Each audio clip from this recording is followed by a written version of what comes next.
What's going on, everyone? Welcome to another episode of We Talk Fitness, brought to you by Luis Mendez, owner and operator of True Fitness Windsor. I'm going to be discussing today some of the trends in the fitness industry that we are seeing this new year, 2018. Some of the good things about those trends, some of those things that we need to be a little bit more conscious of as we embark into our fitness journeys, okay?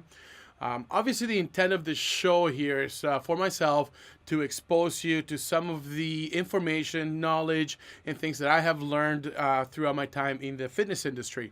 I personally am consistently learning, continuing my education and growth in this industry as a fitness professional. So today I'm here by myself discussing small group training, boot camps, and also group exercise classes, okay?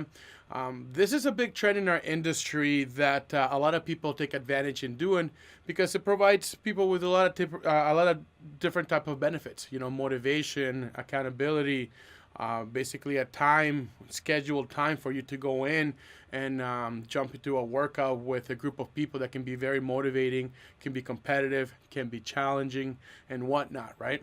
So aside from your own individual workouts, or working out with a personal trainer, or working out with a friend or somebody else, group training is something that has really evolved over the years, and it's a great opportunity for people, like I said, to kind of get into a group setting and really go out there and work towards their own personal health benefits.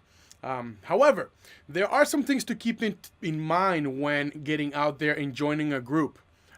There are different types of groups, like I said earlier. You've got, group exercise classes. You see these a lot in a gym environment setting, like a big box gym, where you walk in and they have a cycling class, or they have your step classes, your Zumba classes. The classes can range 30 to 40 people at times. Then you have, settings outdoor. There are boot camps.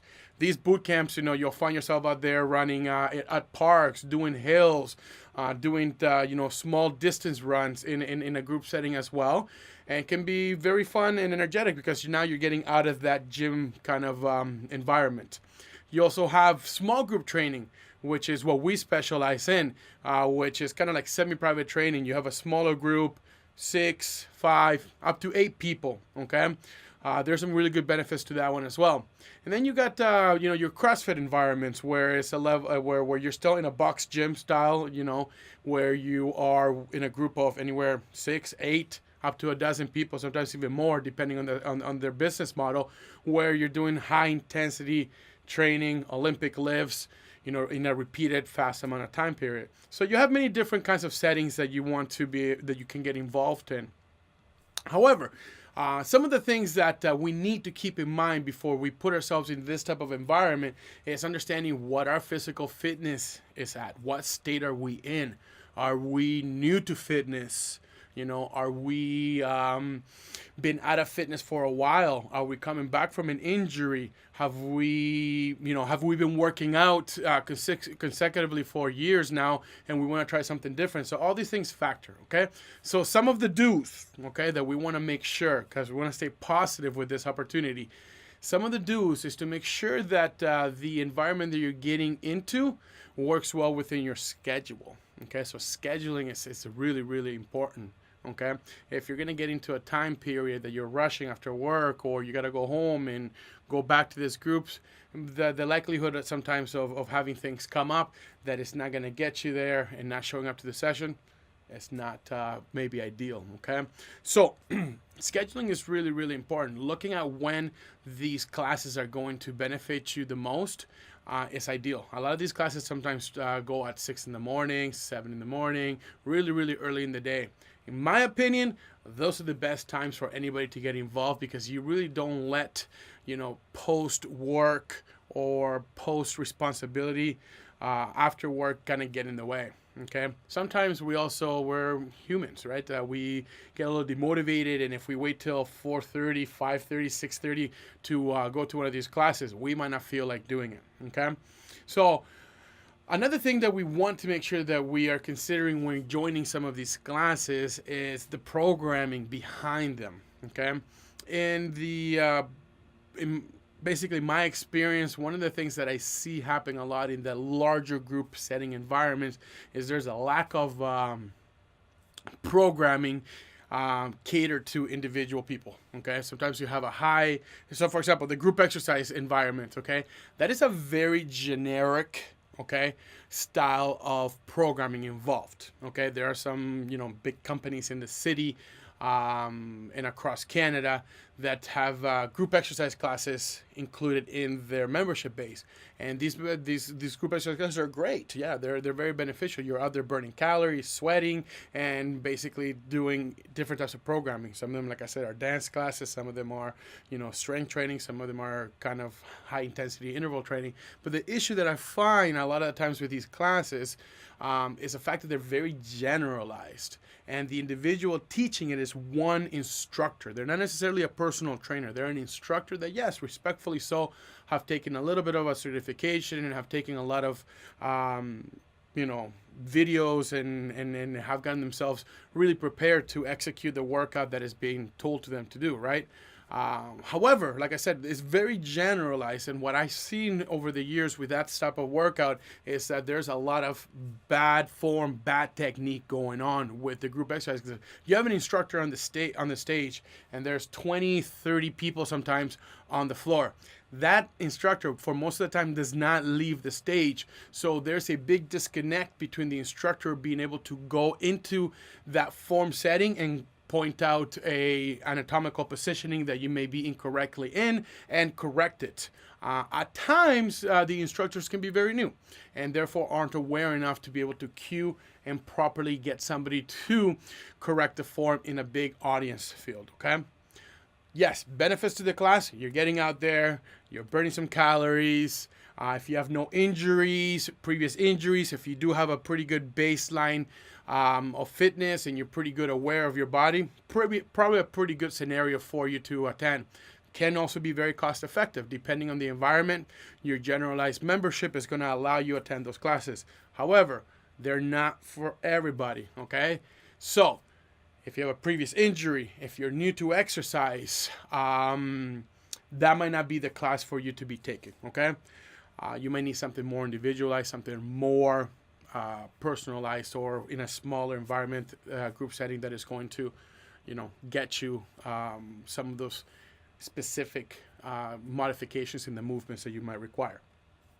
The other one that kind of falls in that group exercise is your outdoor boot camps.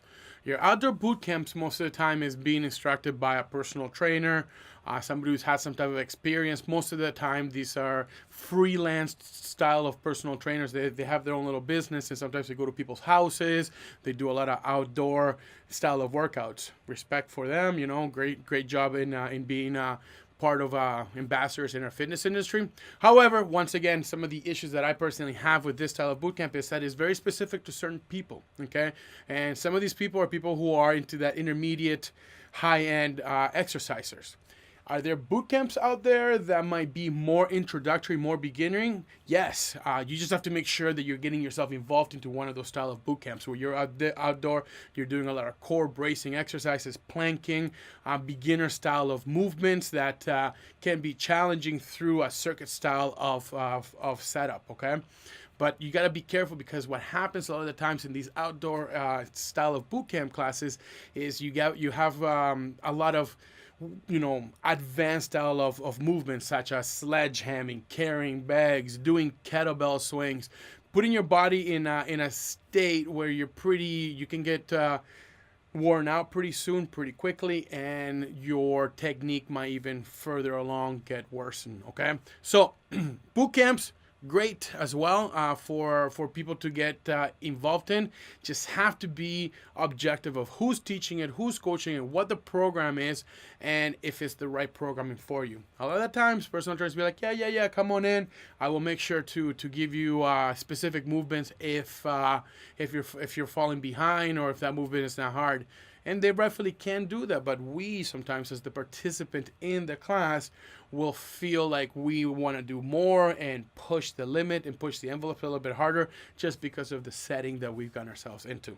Okay. Another format of training that I see right now that is very hot is your studio small group training style of programming, where you have an average of maybe half a dozen participants in the class. I personally, not just because we have it at our facility, there are other facilities in the city that run this style of programming. It's my favorite. Okay, it's what I would recommend individuals to join and do. It's a little bit of a higher price point. A lot of boot camps you'll see going for an average of $6-7 per session. Where this one might be a little bit higher into that $10-12 price range. But once again, you get what you pay for. If you're willing to spend a few dollars more extra per class and get yourself in an environment where it's 6, no more than 8 people, and you have a very experienced, certified personal trainer that will be able to kind of now do more of cueing and correcting in that kind of setting. So therefore, you're not putting yourself in any type of harm. What ends up happening too in these smaller settings is the atmosphere becomes more of a semi-private style of training. At our facility, we call it semi-private training, where you can have a couple different fitness levels, but because it's a smaller group, the trainer can tell a client to do a specific movement and then completely regress the other movement for a client who's more beginner. Okay, so for example, you have a client doing, a goblet squat with a kettlebell, and they might be loaded really heavy. You could have another client doing just a TRX squat because they're more newer to the fitness industry. You can have one client do extra reps or work out for a longer time period versus the other client that you may have where they can now rest a little bit longer or do a few less reps because their conditioning is not quite up to par as to somebody else's. So therefore, individuals within that 6 group small group training can still have a very good experience depending on their fitness level. When you have a previous injury, you've had back issues, which a lot of people have had, getting into these group environments is very, very important that we look into what the programming protocol is and who the trainer really is. So that therefore you see health benefits, you see improvement in your injuries, you feel better, you're losing weight or getting stronger, and not have the opposite effect, which is you're feeling demotivated, you feel like the classes are too hard, it's taking you a week to recover from some of these classes, or worse, you actually injure yourself, right? So group exercise, group training, it's very, very beneficial. It's a great way for us to get out and get in these settings and move, exercise. However, doing it the right way is very essential and very important, and that is why it's one of the biggest, hottest trends in the industry. Okay, we have to understand that there's a big disconnect. You're either paying for a gym membership or you're paying for one-on-one personal training, which can be anywhere between $350 to $600 a month, sometimes even more, right? So small group training tends to fall in between that kind of price point, right? Between that $300 to a $30 mark. On average, I see that in our industry for a 30-day time period, if you're doing unlimited small group training, you will see a price point of anywhere between $120 to $150, depending on the length of classes. Some classes are only 25-30 minutes, so they present it as $100 unlimited training. But you're also getting only a half-hour HIIT style of workout, high-intensity interval training, okay? Just to touch on one more that I said earlier, which is the CrossFit style of workout. We have some amazing CrossFit style of programming and working out and workouts going on in the city. With that said, we want to make sure is that before you step into that environment and you step into that style of workout, that style of programming, I should say, you consult with one of the coaches in that facility to make sure that they discuss your previous fitness levels, any previous injuries, and what other onboarding ramp-up programs they have available, so that you go into the style of programming and see the benefits of the style of workouts it is, because you're talking about high performing style of movements, Olympic style lifts. working with rings, working with, parallel bars, all that kind of stuff. So you want to make sure that there's some type of a ramp up program so that you can get yourself in a better fitness level before you start doing some of the higher style of movements. Some of the higher movements that you will see go from, cleans, power cleans, snatches, kipping pull-ups, kipping pull-ups, those kinds of things. Okay. So other times, and not only that, just even the cardiovascular from the rowing to the airdyne, the assault bikes, that's an extreme point that we're taking you. So we're going to make sure that when you get to that point, you don't finish, your workout passing out and having to call EMS to come revive you. Okay. So once again, with the smallest group, the small group style of training, the group exercise style of working out, great way for you individuals to get out there, get involved with your fitness, get healthier, get fit. Let's just make sure that we do it the right way. Ask the right questions. Get yourself in the right environment with the right coach, the right people, with the proper schedule so that you can see the big benefits of what this style of programming can do for you. Okay? Yes, price and cost are things that we always need to take into consideration, but it's not the only thing we need to take into consideration. You get what you pay for. Sometimes paying a little bit more can go a longer way. All right? With that said, I hope that you can take something away in regards to this talk on small group training, partner training, so that therefore, when you get yourself involved in these scenarios, you're going to step into the right environment. With that said, thanks for tuning in, and we'll see you next time.